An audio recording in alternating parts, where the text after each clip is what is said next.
नमस्कार विद्यार्थियों, आप सभी का आपके अपने YouTube चैनल आरपीएससी विद नवीन सैनी में स्वागत है। विद्यार्थियों, आज से हम शुरू करने जा रहे हैं इंडियन ज्योग्राफी हम आज से पढ़ेंगे और नित्य रूप से इसका प्रतिदिन आपको एक वीडियो मिलेगा और कम से कम 30 वीडियो मिलेंगे भाई आपको, इसके 30 वीडियो। और मैं कोशिश करूँगा कि संडे को आपको 2-2, 3-3 वीडियो मिले ताकि ये टाइम पर कंप्लीट हो। चलिए विद्यार्थियों, बात शुरू करते हैं। तो इंडिया मतलब भारत, हिंदुस्तान, तो इसके कई नाम हैं। तो सबसे पहली बात, भारत के प्राचीन नाम हैं, इसको आर्यावर्त भी कहा जाता है। तो आर्यावर्त इसको क्यों कहा जाता है? क्योंकि जो उत्तर भारत में बसने वाले जो आर्य थे, उन आर्यों के नाम पर इसे आर्यवर्त भी कहा जाता है और इसे भारत भी कहा जाता है, भारतवर्ष। तो भारतवर्ष कहा जाता है इसे राजा भरत के नाम पर। और देखिए, जो वैदिक आर्य थे, उन आर्यों का निवास स्थान सिंधु घाटी में था। कौन सी घाटी में था? सिंधु घाटी में। और इसी सिंधु घाटी में रहते थे। यहाँ पर सिंधु नदी थी। तो जब ईरानी आए तो ईरानी क्या करते थे? से को है बोलते थे। तो उन्होंने सिंधु नदी को तो हिंदू नदी कहा और इस देश को कहा हिंदुस्तान। तो इस देश को हिंदुस्तान किसने कहा? ईरानियों ने। देखिए विद्यार्थियों, आप साथ साथ मत लिखना, इसका मेरे बहुत अच्छे से लिखे हुए मेरे पास नोट्स हैं, वो मैं आपको नोट्स प्रोवाइड करवा दूंगा। अभी हम इसके बाद नोट्स ही देखेंगे, ठीक है। और देखो, इसके अलावा यूनानी आए अपने देश में। तो यूनानियों ने क्या कहा? इस जो सिंधु नदी थी, सिंधु नाम को इन्होंने इंडस कहा और इस देश को कहा इंडिया। तो इस देश को इंडिया किसने कहा? तो यूनानियों ने कहा, ठीक है। और सॉरी, और देखिए, और एक मैं बता दूं कि जो अपना इंडिया है, जो भारत है, इसको जम्बू द्वीप भी कहा जाता है। ये चीज़ बहुत ही ज़्यादा महत्वपूर्ण है। देखिए, इसके अलावा अपना जो इंडियन कॉन्स्टिट्यूशन है, अपना जो संविधान है, इस संविधान में जो भारत है उसको इंडिया दैट इज़ भारत नाम से भी जाना जाता है। इंडिया दैट इज़ भारत, तो इस नाम से भी पुकारा जाता है, ठीक है। अब देखिए, और भारत का जो संविधान है उसमें हिंदुस्तान नाम का कहीं कोई उल्लेख नहीं है। हिंदुस्तान जैसा कोई शब्द आपको उल्लेख नहीं मिलेगा संविधान में, ठीक है। अब हम देखते हैं कि भारत अक्षांशीय, देशांतरीय वैसे कहाँ है। तो देखिए, अक्षांशीय दृष्टि से तो ये है आपके, अक्षांशीय दृष्टि से यदि आप देखते हो भारत को, तो ये आपके उत्तरी गोलार्ध में। कहाँ है? उत्तरी गोलार्ध में है। और यदि आप देशांतरीय दृष्टि से देखते हो तो ये पूर्वी गोलार्ध में।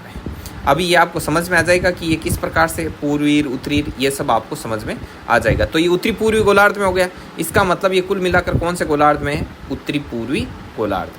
तो मैं बता दूं ये कैसे, जैसे ये ग्लोब है, अब इसमें एक ये बीच में रेखा रहती है ऐसे, ठीक है।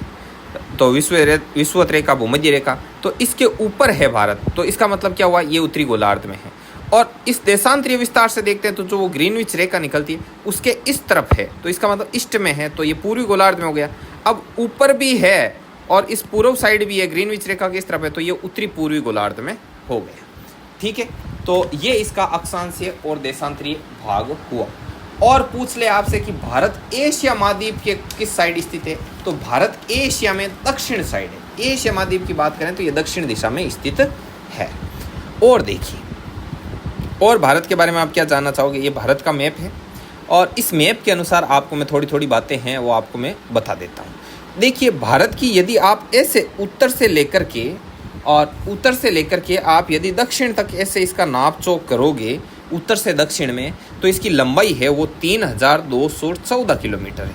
और यदि आप इसकी पूरा ऐसे लेकर पूरा ऐसे करोगे तो इसका विस्तार आएगा 2933 किलोमीटर। और इन दोनों का डिफरेंस कई बार पूछा जाता है तो वो 281 है, 281 किलोमीटर। ये चीज़ ध्यान में रखना। देखिए, आप कंटेंट अच्छा लग रहा है, पढ़ाने का तरीका अच्छा लग रहा है, तो आप वीडियो को ज़्यादा से ज़्यादा संख्या में शेयर कीजिएगा, लाइक कीजिएगा, कमेंट करके फीडबैक मुझे ज़रूर से ज़रूर दीजिएगा ताकि मेरे अंदर एनर्जी आए कि मैं आपको और अच्छे से आगे से आगे आपको बताऊँ। और देखिए, क्षेत्रफल भारत का खूब है। क्षेत्रफल के बारे में भी बता दूं, अपना 32,87,263 वर्ग किलोमीटर इसका क्षेत्रफल है। और वर्ग मील में देखना हो तो 12,69,219 वर्ग मील, 12,69,219 वर्ग मील है वो इसका क्या है? क्षेत्रफल है। और टोटल पूरे के पूरे वर्ल्ड का 2.4% है। पूरे वर्ल्ड का 2.4% क्षेत्रफल है किसका? भारत का, ठीक है। पूरा वर्ल्ड यदि 100 है तो उसमें से 2.4 अपना भारत है, प्यारा महान हिंदुस्तान। इसके अलावा भारत का क्षेत्रफल में 7वां स्थान है। कौन सा स्थान है? 7वां स्थान है। इस चीज़ का भी आप ध्यान रखना। छठे का पूछ ले तो छठे नंबर पर ऑस्ट्रेलिया है, 7वें पर तो भारत, छठे पर आपका ऑस्ट्रेलिया, ठीक है।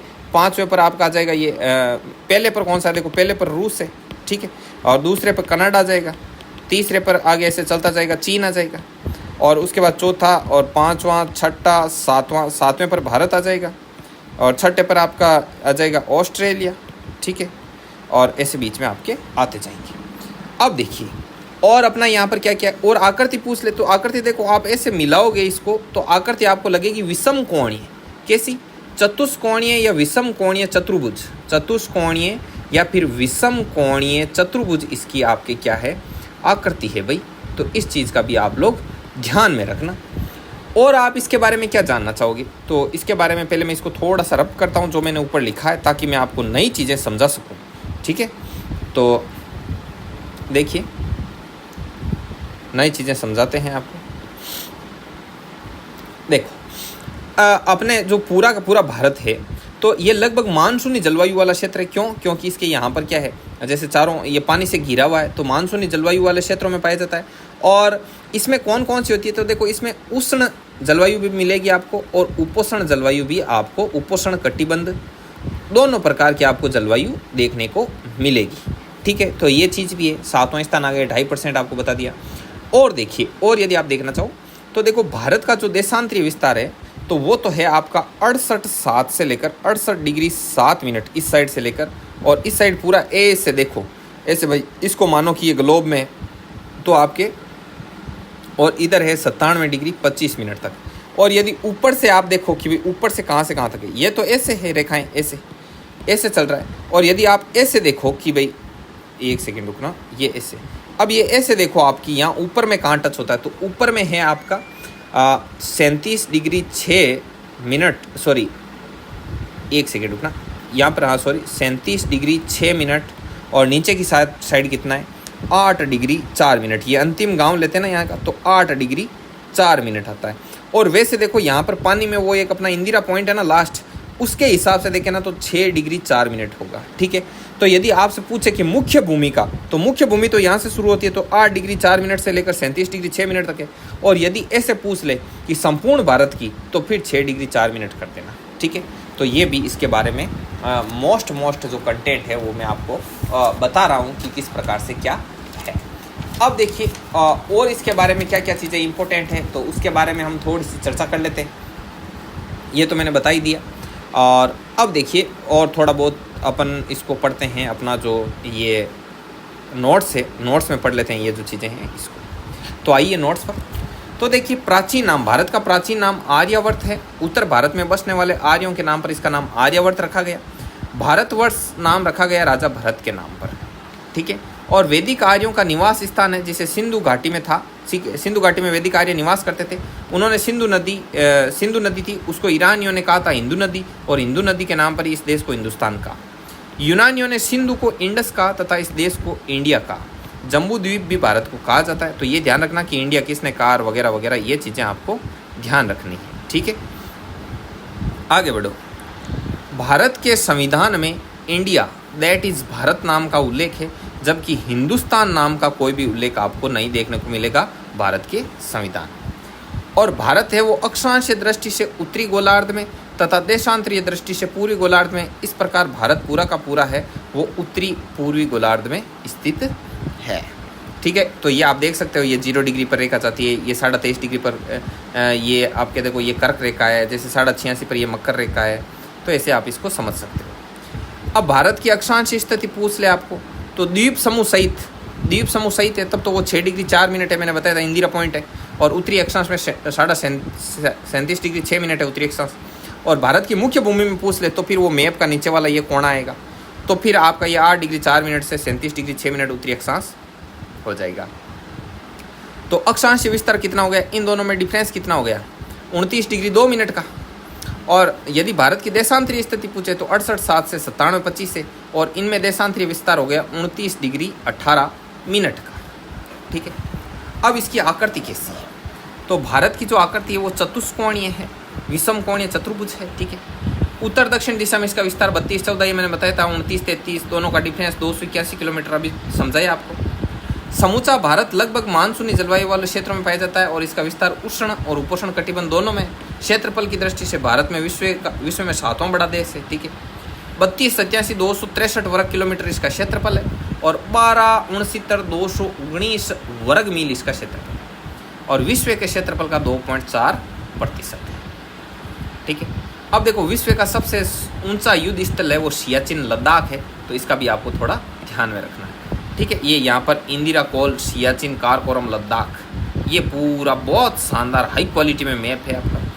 आप ऐसी ये PDF यदि पूरी एक साथ इंडिया ज्योग्राफी की प्राप्त करना चाहते हो तो केवल और केवल मात्र 25-30 रुपये में आपको मिल जाएगी एक साथ, और इसके लिए आपको डिस्क्रिप्शन में लिंक दिया हुआ है, ले लो, बढ़िया नोट्स है। 25-30 रुपये में कोई जान नहीं निकलती है, वीडियो लेक्चर वैसे ही फ्री है, खरीद लिया करो। माँ सरस्वती कभी भी अपना ऋण उधार नहीं रखती। देखो 2 देशांतरों के मध्य समय का अंतर रहता 4 मिनट, तो 0 डिग्री और 82 डिग्री पूर्वी देशांतर के मध्य समय का अंतर रहेगा 5.5 घंटे, तो अपना ये 5.5 घंटे का फर्क चलता है। आप इसको छोड़ो, आप बाद में ये आप समझना चाहो तो आप देख सकते हो, लेकिन इतना ही ध्यान में रख लेना, 4 मिनट का अंतर रहता है और इसमें 5.5 घंटे। देखो क्षेत्रफल की दृष्टि से विश्व के देशों का क्रम 1 नंबर पर रूस, 2 पर कनाडा, 3 पर चीन, 4 पर संयुक्त राज्य अमेरिका, 5 पर ब्राज़ील, 6 पर ऑस्ट्रेलिया, 7 पर भारत। तो आप ऐसे याद रखना, रुख चीन सब्र कर आया भारत, तो रुख चीन, तो रूस, कनाडा, चीन, सब्र से संयुक्त राज्य अमेरिका, ब्रस ब्राज़ील, ऑस्ट्रेलिया से आया से ऑस्ट्रेलिया और भारत। देखो जो 82 डिग्री पूर्वी देशांतर रेखा है, जैसे ग्लोब में आप देखोगे ना, ग्लोब का तब कहाँ बताऊँ आपको, 1 मिनट रुको, मैं गूगल मारता हूँ इसको, ये रहा, ठीक है। ग्लोब, सॉरी ये नेट नहीं चल रहा है, I am really sorry, 1 minute, I think चल जाएगा, 1 सेकेंड प्लीज़ मित्रों, प्लीज़, है ना, वेट कीजिएगा थोड़ा, इसी पे समझा देता हूँ मैं आपको।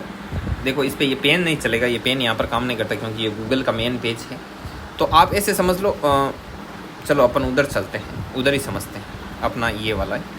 तो देखिए यहाँ पर देखो आप, ये जो ये नोट्स थे, नोट्स में ये लिखा हुआ है कि 82 डिग्री जो पूर्वी देशांतर रेखा है वो इलाहाबाद के कहाँ से गुजरती है, नैनी से गुजरती है, जो देश का मानक समय है। तो मानक समय से आप समझते हो, देखो भारत ने भी ऐसा अपने जैसे पूरे विश्व में 0 डिग्री कौन सी ले रखी है देशांतर रेखा, जो ग्रीनविच रेखा है उसको ले रखा है, और वहाँ से पूरे वर्ल्ड का जो टाइम पीरियड है उसको सेट किया जाता है। वैसे ही इंडिया में क्या है, इंडिया में इसे इलाहाबाद से ऐसे निकाली हुई है, ठीक है, ऐसे लाइन है 82 डिग्री, उस 82 डिग्री को ही क्या माना गया कि भाई ये भारत का मानक समय है यहाँ से। तो जो पूरा विश्व का 0 डिग्री वाला है और जो अपना 82 डिग्री भारत वाला मानक समय है, विश्व का मानक समय और भारत के मानक समय में 5.5 घंटे का अंतर रहता है। यही बात यहाँ पर नोट्स में मैंने ये ऊपर लिख रखी है, ठीक है। और ये 82 डिग्री भारत ने जो ये मानक रेखा मानी है, ये इलाहाबाद के नैनी से गुजरती है, जो कि देश का मानक समय है, ठीक है। ये ग्रीनविच के समय से 5.5 घंटे है वो आगे है। भारतीय मानक समय रेखा है ना, जो ये 82 डिग्री वाली, ये भारत में 5 राज्यों से गुजरती है। कहाँ से? UP, MP, Chhattisgarh, Odisha, Andhra Pradesh. तो देख लेना, ये रहा यूपी, 1 मिनट में इसको सही गुजारता हूँ, यूपी, MP, देखो यूपी और ये आपका MP, और उसके बाद छत्तीसगढ़, उसके बाद उड़ीसा, और ये आंध्र प्रदेश। तो देखो ये यहाँ पर 1 number UP, 2 number MP, 3 number Chhattisgarh, 4 number Orissa और 5 नंबर आंध्र प्रदेश। और इसको ये ट्रिक भी है इसके लिए, आंधी में छत्ता ऊपर उड़ा, तो आंधी आ से आंध्र प्रदेश, में से MP, और छत्ता से छत्तीसगढ़, ऊपर से यूपी और उड़ीसा से ओडिशा। तो ऐसे आप इसको याद रख लेते हैं। कर्क रेखा है 23.5 डिग्री जो गुजरती है, वो देश के 8 राज्यों से गुजरती है पश्चिम टू पूर्व।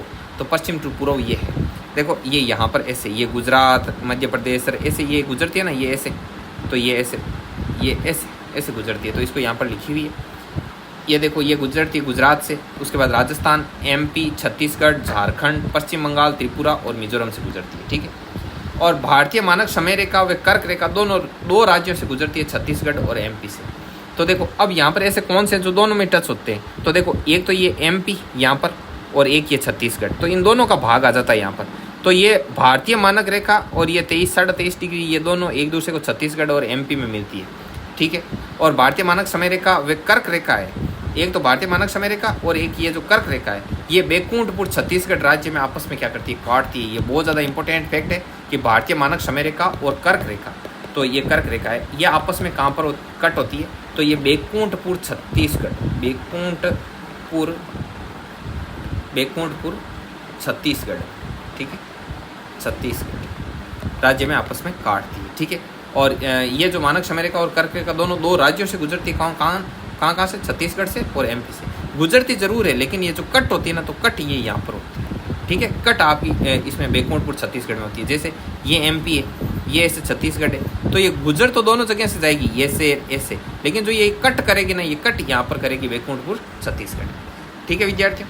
आप देखो ये भारत की स्थलीय सीमा वाला ये अपन कल पढ़ेंगे, ठीक है विद्यार्थियों। तो आज की क्लास में बस इतना ही, मिलते हैं अपन नेक्स्ट वीडियो में, तब तक के लिए जय हिंद, जय भारत।